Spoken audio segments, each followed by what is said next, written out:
एक शेख फरीद नाम के महान आत्मा थे। ये पिछले संस्कार से जिनके अच्छे होते हैं, पुण्य कर्म होते हैं, वही प्राणी परमात्मा के पाने का प्रयत्न कर रहा होता है। उसको जैसा भी मार्ग मिला है उस पर लगा ही होता है, वो रुक नहीं सकता भगवान की भक्ति बिना। तो शेख फरीद जी बचपन से ही, पिछले जन्म से ही भगवान की भक्ति करते आ रहे थे, लेकिन जैसे मार्गदर्शक मिलते हैं उन्हीं पर आरूढ़ हो जाते हैं। ये मुसलमान धर्म में जन्म था शेख फरीद का। ये शरारती, बहुत बच्चे शरारती होते हैं। माँ ने सोचा ये शरारत बहुत करता है, इसको किसी तरह सेट करूं। उसने कहा बेटा तू नमाज किया कर। अब शेख फरीद कहने लगे क्यों, किस लिए करूं, मुझे क्या मिलेगा? कि अल्लाह तुझे खजूर देगा। शेख फरीद जी को खजूर बहुत पसंद थे। वो कहने लगा माँ सचमुच अल्लाह मुझे खजूर देगा? कहाँ देगा, आज अल्लाह ने खजूर नहीं दिए तो कभी नहीं करूँगा फिर मैं नमाज। कहाँ बेटा। अब उसकी एक चद्दर बिछा दी और कहा, और नमाज उसने के करनी आई थी। न्यू बोला न्यू कहते रहना बेटा। माँ ने कहा अल्लाह खजूर दे, अल्लाह खजूर दे। तो उसने चद्दर बिछा दी, वो करता रहा अल्लाह खजूर दे। माँ ने इतना अपना जो घर का कार्य था, बर्तन साफ कर लिए, को लीपा पोती कर ली, और उसके एक पत्ते में लपेट कर थोड़े से खजूर, कोई वृक्ष के पत्ते में, पीपल के पत्ते में खजूर लपेट कर और उसकी चद्दर के नीचे रखाई।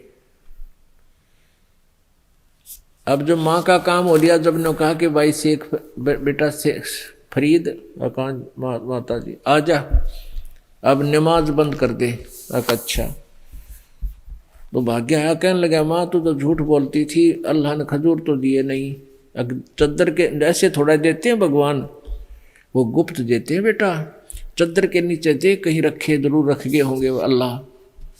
उन्हें चद्दर उठा के देखी, वो खजूर पा के कूदता फिर है। खा पी के फिर ने बोला माँ ये फिर कब करनी है नमाज? अब प्रतिदिन माता ऐसे ही कर दे, वो अपना खजूर खजूर करें जा, अल्लाह खजूर दे। माँ इतने काम कर ले, उसके नरे उलाने आया करते, वो पीछा छूटा। एक दिन वो खजूर रखड़े भूल गई चद्दर के नीचे, 5-7-10 दिन के बाद। और वो उठा तो माँ का ध्यान आया किसने, तो माँ ने कह दिया भाई ठीक है बंद कर दे नमाज। वो एकदम उठा, चद्दर उठाई, और माँ सोच गई कि आज मैं खजूर रखना भूल गई। और ये ऐसा नालायक साहब कभी नमाज नहीं करे, कभी नहीं टकेगा, ना मेरी सुनेगा। बहुत चिंतित होगी। वो क्या देखती है कि खजूर खाता हुआ आ रहा है। माँ ने कहा बेटा ये खजूर कहाँ से लाया तू? हक माँ प्रतिदिन अल्लाह देता है, चद्दर के नीचे रखे थे। अब माँ समझ पड़ गई, आज मैंने रखे को नहीं, खजूरा नहीं थे, ध्यान नहीं आया इस बात का। वह भाई माँ का बच्चे नहीं, सचमुच खजूर इसने नीचे पाए होंगे। कहने लगी सच्ची बता कौन दे गया? हकमा देख आज दिखाऊंगा, देख ये पत्ते रखे, इनमें रखे थे। तो पुण्यात्मा ऐसे कृषि में परमात्मा पिछले पुण्य से अपने बच्चों के लिए करता है। फिर उस बच्चे की दृढ़ विश्वास बना और माँ का भी दृढ़ विश्वास भगवान पर हो गया। कुछ दिनों के बाद ऐसे संस्कारी प्राणी घर त्याग देते हैं, क्योंकि ज्ञान बिना, ज्ञान होता घर में भी रह सकते हैं, भक्ति घर पे रह के भी की जा सकती है, लेकिन ज्ञान ना होने से परमात्मा पाने के लिए वो घर त्यागना ही उचित समझते। अब कहते हैं आसमान से गिरा खजूर में अटका, वहां जाकर के बाहर भटक रहे थे तो परमात्मा पाने के लिए, तो उसने आगे एक तपस्वी संत मिल गया जिसका बहुत बोलबाला था, कुछ सिद्धियां थी उसके पास। और सिद्धि इस जीव की सबसे बड़ी दुश्मन होती है। उसे कुछ करामात हो जाती हैं, जनता उनके पीछे हो जाती है, आप भी नरक में और अनुयायी भी नरक में। ये काल का भयंकर जाल है।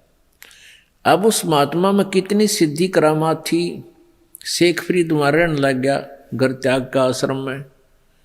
वहाँ प्रतिदिन प्रत्येक 5-7 भगत रहते थे उनके सेवक, तो उनकी आपस में भाई खेचातानी ना हो, उनके प्रतिदिन सेवा बांट दी थी। और कुछ श्रद्धालु ये विशेष कर ये सोचते हैं भी हम भी गुरु जी की सेवा करें, हमारा भी नंबर आवे, इसलिए प्रतिदिन उनका एक एक दिन बांट रखा था कि एक दिन ये भगत सेवा करेगा गुरु जी की, एक दिन ये करेगा, एक दिन ये करेगा।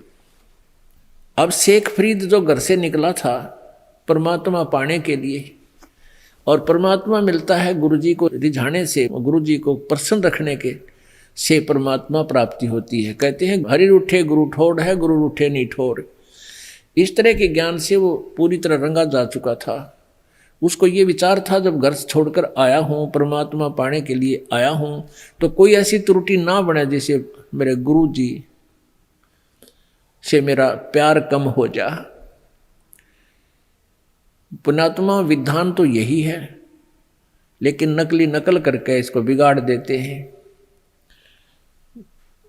श्रद्धालुओं को बर्बाद कर देते हैं। लेकिन श्रद्धालु तो उन्हीं को आधारित बनाकर अपनी क्रियाएं करते हैं।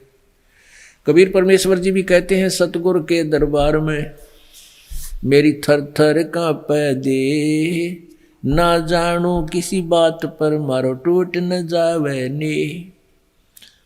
कि सतगुरु के दरबार में इसलिए डरते रहते हैं कि परमात्मा किसी बात से हमारा प्रभु से प्यार कम ना हो जा, गुरु जी से लगाव कम ना हो जा, इस आधार से। तो शेख फरीद जी बहुत ही पंचुअल और ऐसी क्रियाएं करता था जो गुरु जी को हरदम पसंद आवे थी, और वो कभी ना कभी उस बच्चे को विशेष शाबाशी दे ही देते थे गुरु जी। इससे दूसरे रहने वाले सेवकों को ईर्षा बन गई। जो दूसरे सेवक वहाँ रहते थे उनको ईर्षा बन गई कि गुरु जी तो भाई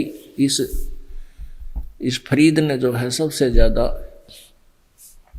महत्व देने लगे, और कोई ऐसा तरीका ढूंढो जो ये गुरु जी के दिल से गिर जा।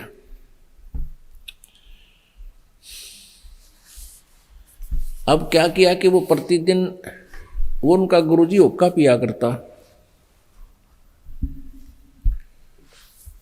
अब एक ही भगत की सारी ड्यूटी होया करती, उस दिन कपड़े भी धोएगा, उनका खाना भी बनावेगा, हुक्का भी भरेगा, आग बनावेगा, दोनों टाइम जब भी जितनी बार खाना खावे। तो वो गुरुजी जो था खाना खाने के तुरंत बाद हुक्के की डिमांड करता था। अगर कोई 5-7 मिनट लेट हो जाता, 10 मिनट, तो उस सेवक ने डंडा पीटा करता। इतना क्रोधी था, क्योंकि तपस्वी में तामस ज़्यादा होता है। वो तपस्या को ही आधार बताया करता था, और स्वयं भी तपस्या करके ही ये कुछ सिद्धियां प्राप्त किए हुए था वो गुरु उनका शेख फरीद जी का। तो एक दिन वर्षा का मौसम था, वर्षा नहीं थी लेकिन मौसम चौमासे का था। अब शेख फरीद ने अग्नि, जैसे खाना बनाया, अग्नि बन जाती है, उसमें और लकड़ी लगा के हुक्का भरने के योग्य अग्नि तैयार कर ली। वो पहले ही कर लेते थे। फिर खाना खिलाने जाते थे, खाना खिलाते ही हुक्के की चलम ला करके ताखू डाल कर हुक्का भर कर गुरु जी को दे देते थे। शेख फरीद को तो पता था, अपनी तरफ से उसने आग बनाकर रखी हुई थी कि अभी खाना खिलाते ही आराम से हुक्का भर कर दे दूंगा। उधर से उनके दूसरे जो शिष्य भाई थे, गुरु भाई थे, उन्होंने वो अग्नि बुझा दी जो हुक्का भरने वाली थी। अब शेख फरीद तो खाना खुना खिला के आराम से बर्तन बुर्तन साफ करके फिर हुक्का भरना चला। अब देखा उसने जाके आग को नहीं, आग तो खत्म है। उसने सोचा मौसम वर्षा का है, इस करके बुझ गई होगी। वहीं से चलम उठाई, तमाकू डाला, और गांव लगभग आधा किलोमीटर की दूरी पर गांव था, और वहां देखा एक घर में धुआं उठ रहा था। दौड़ा दौड़ा गया, और वो माई क्या कर रही थी कि लकड़ियां लगा रही थी, धूमा ऐसे फूंक मार रही थी, फू फू, आंखों में धुआं बढ़ रहा था, आंखों में आंसू आ रही थी, दुखी हो रही थी। आग बढ़ा नहीं थी क्योंकि मौसम वर्षा का, आग जल नहीं रही थी। तो उसने जाकर कहा, माई अग्नि देना, माई अग्नि देना, हुक्का भरना है, गुरुजी के लिए हुक्का भरना है। अब शेख फरीद ने सोचा, जब गुरुजी नाराज हो गए तो बात बिगड़ गई, मेरी तो करी कराई कमाई गई सारे जीवन की। और ये गुस्सा बहुत करते हैं और नाराज, और फिर कई दिन सेवा नहीं दिया करते थे जिससे थोड़ी सी त्रुटि हो जाती। तो माई के पास जाके कमाई अग्नि देना, माई अग्नि देना। माई कहने लगी, आँख फोड़वा ले जब मिल लेगी अग्नि, हैं आँख फोड़ ले जब मिल लेगी अग्नि। मेरी तो आँख फूट गई यार धूमे में। वह कहते नहीं थी, मैं धूमे में आँख फूट गई, तो भी फोड़वा ले धूमे में जब मिल रहा अग्नि। यानी तू बना क्यों ना ली तेने वहाँ पर अपनी अग्नि। तो उसने सोचा, या माई ने कहा आँख फोड़ ले, इस आँख फोड़ेगा जब आग दूंगी। नो बोला, माई ये ले, चमटा दे के आँख काट के देती, ले माई आँख फोड़ दी, मैंने बाग दे दे, अग्नि दे दे। ये माई ने देखा, इतना सचमुच महात्मा भगत ने तो आँख फोड़ दी। एक लोग बैठ की तू लेते, अगले महाराज बदले ले जा आगे। तूने फटाफट अग्नि भरी और ऐसे आँख का कपड़ा बन जा, रुमाल सा, और फिर भाग लिया। अब अंधेरा सा हो गया था। गुरुजी ने पहली आवाज लगाई, रे शेख फरीद हुक्का ना ले भाई। दूसरी फेर लगाई और तीसरी लगाई, ने बोला, रे कित मर गया तू आज, कहाँ चला गया तने, इतने हुक्का नहीं भरा, तेरा दिमाग खराब हो गया दिखे। तो उन्होंने सोचा बिगड़ की बात, इतना मैंने बोला, आ गया गुरुजी, आ गया गुरुजी, यो आ गया। रख के हो गया था गुरुजी, यहाँ आग बुझ गई थी, मौसम खराब है ना, और वहाँ से भाग कर ले आया हूँ गुरुजी, माफ़ करना। कहा अच्छा भाई रख दे। अब वो तो हुक्का पीने सुखराटे भरा करता, सो जाया करता। गुरुजी तो रोटी खा के हुक्का पी का अपना पड़ जाता। तो उसने देखा, अरे शेख फरीद यो आँख करके लग गया बेटा।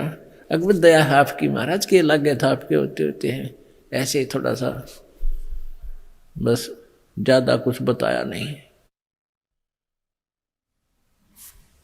अब वो तो पी का लेट गया। अब माई ने सारी रात नींद आई नहीं, रात हो गई थी कि जाऊं क्यों आश्रम में, वो संत बात नहीं करें। सुबह गई वह, आँख ने धर रही एक बर्तन में छोटे से में, वह आँख जो काट के वहाँ गेर का आया था, और आके ने बोलिए, महाराज जी मेरे से गलती होगी, माफ़ करना। वह डर गई कि पदे शराब दे दें, वचन बुढ़ा काट दे संत। उनके चेले के साथ मैंने ऐसी बदतमीजी कर दी। वह डरती डरती ने कहा, जी मेरे से गलती होगी। क्या हो गया माई? संत ने पूछा कि आपका शेष अग्नि लेने गया था, मैं धुएं में दुखी हो रही थी, लकड़ी गीली थी, मौसम खराब था, आग ना बढ़े थी, और मैंने तो गुस्से में कहा था कि आँख फोड़ ले जब मिला कर, जब बनेगी अग्नि, जब मिल जाएगी अग्नि। आपके चेले ने आँख काट के दे दी, महाराज ये देखो, मैंने माफ़ कर दियो। उन्होंने बुला रहे, कौन शेख फरीद हो रहे ना? वो आया, कहाँ जी? क्या बात हो गई थी जी? ऐसे ऐसे अग्नि बुझ गई थी, मैंने सोचा गुरुजी रुष्ट हो जाएंगे, और माई ने बोली आँख फोड़ ले तो आग मिलेगी, मैंने आँख फोड़ दी। गुरुजी के लिए जब माटी है, ये शरीर आपका है गुरुजी। उनकी सच्ची श्रद्धा देख कर सीने से लगा लिया उस संत ने, और कहा बेटा खोल दे पट्टी।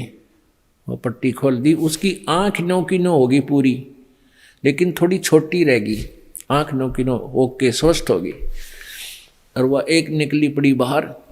तो ऐसी भी सिद्धि उस संत के पास थी, लेकिन फिर भी मोक्ष मार्ग नहीं था, ज्ञान ठीक नहीं था। ऐसी सिद्धि होने के बाद, ऐसी करामात होने के बाद उस क्षेत्र में उस काल के दूत की इतनी महिमा बन गई उस संत की। ओहो, दुनिया गुण गावा, भाई कमाल कर दिया, न्यू हो गया, वह बात आग की तरह फैल गई। काल तो ऐसे ही करता। तो पुण्यात्माओं, ऐसी महिमा देखकर किसी संत की, उसके ऊपर जो आश्रित हो गए, वह कैसे दूर हो। परमात्मा कहते हैं, शब्द महल में सिद्ध 24 हंस बिछोड़े विश्वे बीसा। इस पिछले जन्म की कमाई थे और वर्तमान की हठ योग क्रियाएं और विशेष मंत्र के एक विशेष जाप से सिद्धियां आ जाती हैं। तो शेख फरीद जी जब वो महाराज जी उनका शरीर छोड़ गया महात्मा, तो शेख फरीद जी ने सोचा भाई परमात्मा, गुरु जी कहा करते जितना अधिक तप करोगे शरीर को ज्यादा कष्ट दोगे, भगवान निकट आओगा, प्रभु के दर्शन होंगे, अल्लाह का दीदार हो जाएगा। तो शेख फरीद ने सोचा भी भगवान के लिए तो मैं आया हूँ, परमात्मा के लिए ही सारा कुछ करने लगे हैं और भगवान ने ना मिला तो फिर इस शरीर का करूँगा क्या। तो उसने 12 वर्ष तक घोर तप किया, अन्न भी नाम मात्र सा खाया, क्योंकि घना खाना खाने मन में बकवाद घनी आवे। ये सोच के उसने कहते हैं 12 वर्ष में 50 किलो अन्न खाया। 12 वर्ष में 50 किलो एवरेज निकाल लो, रोज का 10 ग्राम बना है, 5 ग्राम अन्न, 5 ग्राम इतना का। और सूख के अस्थि पिंजर रह गया शरीर। तो उसने देखा कि बाहर अगर बैठता हूं तो कौवे आ जाते हैं, आंखें निकाल लेते हैं, मांस तो था ही नहीं। तो एक बार ऐसे बाहर लेटा हुआ था, कौवे आ गए, माथे पर बैठ गए, मर्त जान के, क्यों तो मरा पड़ा है, इतना वीक हो गए थे शारीरिक। और कहीं तन पर मांस दिखाई नहीं दिया। आंख दिख सोची, कौव्या ने सोची आंख निकाल लें इसकी मुर्दे की। तब शेख फरीद ने हाथ हिलाया, हाथ जोड़ कर बोला भाई कौव्यो मेरी आंखें मत खाओ, मेरे शरीर पर कहीं मांस शेष हो उसने चुन चुन के खा लो भाई, मेरी आंख छोड़ दो, हो सकता है मुझे परमात्मा के दर्शन हो जाए, मैं उन्हें देखना चाहता हूँ। प्रभु के दर्शन करने के लिए मेरी आंख छोड़ दो, मेरे शरीर पर से जो मांस बचा उसने खा लो तुम, मैं मना नहीं करता। इतना कह कर रोने लगी। फिर उसने सोचा भैया तो बात बिगड़ेगी, आँखें न कौवे फोड़ देंगे, गुरु परमात्मा दिखा नहीं, दर्शन हुए नहीं। न्यू कह के और कुएं में लटक गया, पैरों का रस्सा बांध के धीरे धीरे रस्सा लटक ही रहा था, उसी पे खड़ा होकर तप करता था, उसी के और रस्सा बांधा और कुएं में फांस लिया। पैरों का बांध कर धीरे धीरे नीचे लटक गया ताकि कौवे ना पहुंचे अंधेरे से में 10-20 फुट नीचे। और रोन लग गया बुरी तरह, परमात्मा शरीर का अंत होने को हो गया, आपके दीदार हुआ नहीं, ऐसा दुर्भाग्य मेरा, मैं क्या करूंगा इस शरीर का, ये शरीर मुझे मेरा व्यर्थ गया। इतना कहकर वो बुरी तरह रोने लग गया। परमात्मा कबीर जी कहते हैं जहाँ जन से महिमा सुनो तहाँ मैं गवन करंत, जो मुझे सच्चे दिल से पुकारते मैं वहाँ पहुँच जाता हूँ किसी ना किसी रूप में। तो परमेश्वर ने वो रस्सा पकड़ के बाहर निकाल लिया, ऐसे खींच के जैसे बाल्टी खींचा कर कुएं में थे। तो जब बिल्कुल ऊपर आ लिया शेख फरीद, परमात्मा ने ऊपर को खींच रखा था, तो शेख फरीद कहने लगा भाई कौन है तू, मुझे छोड़ दे, तंग ना करे, मुझे अपना काम करने दे, तू अपना काम कर, मैं अपना कर रहा हूं। परमात्मा ने पूछा क्या कर रहे हो आप? शेख फरीद ने कहा कि मैं परमात्मा के दर्शनार्थ साधना कर रहा हूं, मैं भगवान देखना चाहता हूं। तो परमेश्वर ने कहा कबीर जी ने कि मैं हूं वो परमात्मा जिसकी सबको चाहा है। अब शेख फरीद कहने लगा कि मजाक ना करे भाई, तू अल्लाह नहीं है। परमात्मा ने कहा कि अल्लाह कैसा होता है? अल्लाह तो बेचून होता है, अल्लाह तो बेचून है। बेचून माने निराकार, वो दिखाई नहीं देता, वो दिखाई थोड़े देता है, वो तो निराकार है। और परमात्मा कहने लगे बोले आदमी फिर तू क्यों डले ढो रहा है, जब वो दिखता है को ना, फिर तू किस लिए पपड़ बेल रहा है? एक तरफ तो कहता है अल्लाह बेचून है, और फिर कहता है उसके दर्शनार्थ, उसके दीदार के लिए मैं साधना कर रहा हूं। बता कौन सी बात ठीक है तेरी? जब दीदार की चाह है, सारा जीवन खो दिया, तो वो साकार है। साकार बिना दीदार किसका करेगा तू? इतनी बात हुआ करे, कहते हैं गाम का और ज्ञान का तेने चमका ऐसा लग गया करे, तो एकदम समझ गया, ओहो रे तेरा गजब हुआ। दीदार तो साकार के हो सकते हैं, साक्षात्कार तो साकार से हो सकता है, निराकार से किसा साक्षात्कार? और कैसा दीदार उसका? दर्शन। दीदार में दर्शन। न्यो के न्यो पैर पकड़ लिए उसके, उल्टे लटके लटके ने कबीर परमेश्वर जी के जो खड़े थे कुएं पर, पैर पकड़ दिए।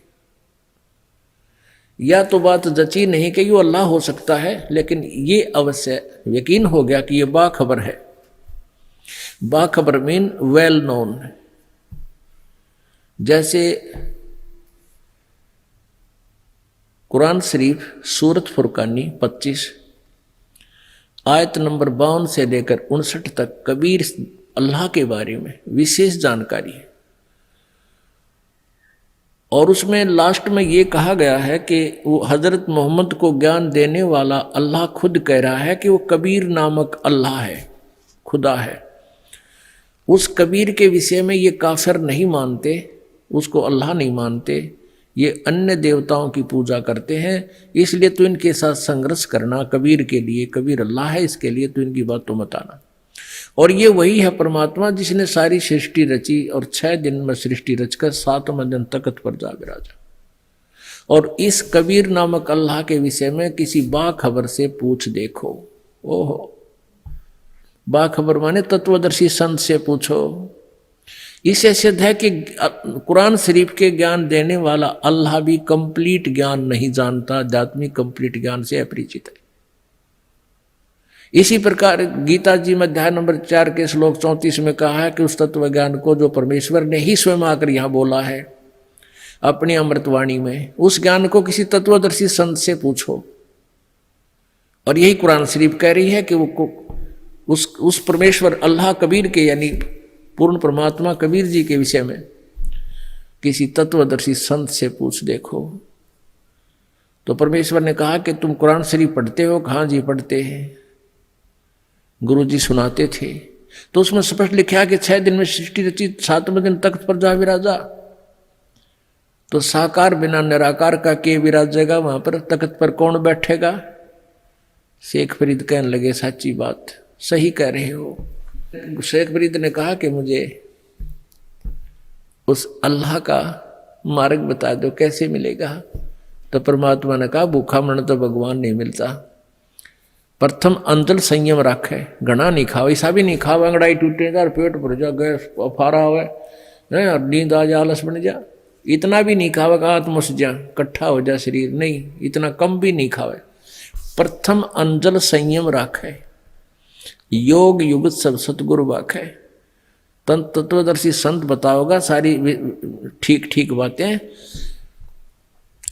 कि पहले अंजल पर संयम करे, बे मतलब घना नहीं खावे और इतना कम भी नहीं खावे जो कति कम ना करे शरीर, फिर क्या फायदा?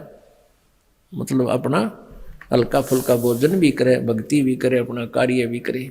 तब शेख फरीद जी को परमात्मा ने अपनी शरण में लिया।